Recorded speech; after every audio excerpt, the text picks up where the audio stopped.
So a lot of people ask, where is Haile Selassie referenced in the Bible?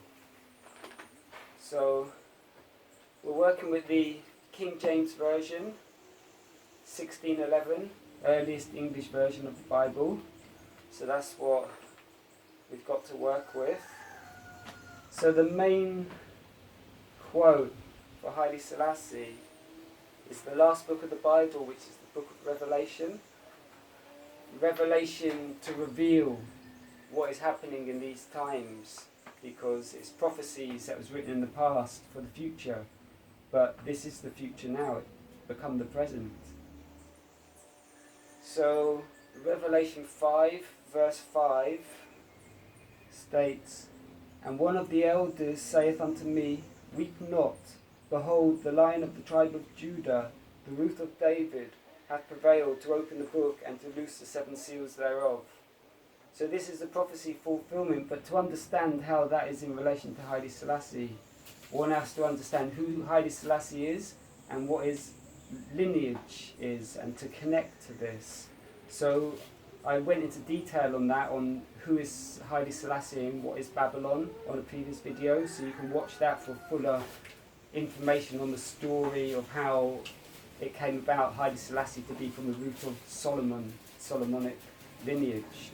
So that's what this is connected to, because it says, the Lion of the tribe of Judah, the root of David.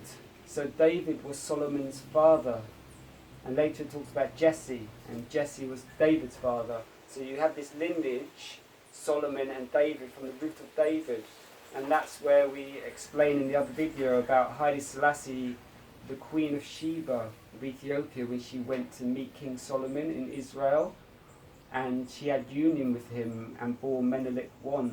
And there's a history book called the Kebra Nagast, which contains all the kings from Menelik I down to Emperor Haile Selassie, 225th in the lineage, going back to Menelik I, whose father was Solomon and whose father was David. So Haile Selassie came from this lineage, he's from the root of David. So that's important, very important. And when he was crowned in 1930, on November the 2nd, from Negus Tafari to Emperor Haile Selassie, King of Kings, Lord of Lords, Conquering Lion of the tribe of Judah. These were his titles. So the Lion of the tribe of Judah. So Haile Selassie was the conquering Lion of the tribe of Judah, from the root and offspring of David and Jesse. So he fulfilled this prophecy. And that's where really the Black Garveyites, who were Christians, black Christians, but following the teachings of Marcus Garvey, was really studying their Bibles, and they were seeing, this is the man that Marcus Garvey prophesied would come, when he said, "Look to Africa, for a king shall be crowned, your day of deliverance is near," to the black people in Jamaica and the Western diaspora. So when Haile Selassie was crowned, they were saying, this is the king that Marcus Garvey was speaking of that would come, and he would be our Redeemer and our Saviour. So this is how the Rastafari music's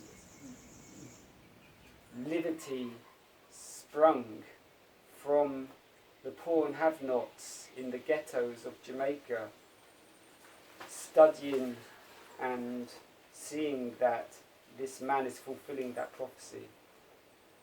So then the next one, which is connected with this, which is an important one, is the same book of Revelation, but Revelation chapter 19, text 16, where it says, "And he hath on his vesture and on his thigh a name written, King of Kings and Lord of Lords."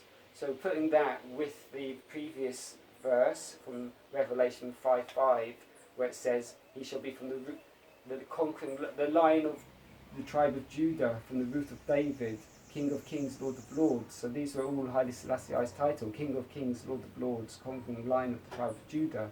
So he fulfilled those two prophecies in the eyes of Rastafari, and this is really how the Rastafari movement organically sprung.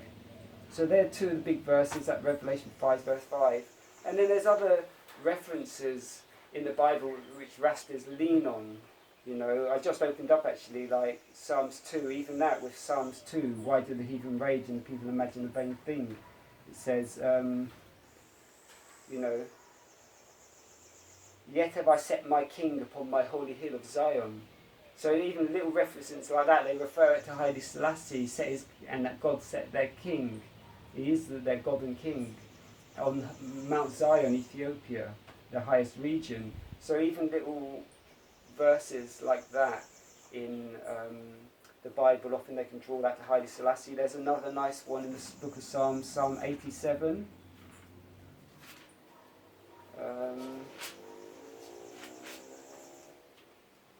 Again, many references here, they're drawn to Haile Selassie. His foundation is in the holy mountains. The Lord loveth the gates of Zion, all the dwellings of Jacob. Glorious things are spoken of thee, O city of Jah, Selah. I'll make mention of Rahab and Babylon to them that know me. Behold, Philistine Tyre with Ethiopia, this man was born there. And of Zion it shall be said, this and that man was born of her, and the highest himself shall establish her. So there's like another reference there with Ethiopia, this man was born there. So they're stating that, you know, it's all connecting it to Haile Selassie.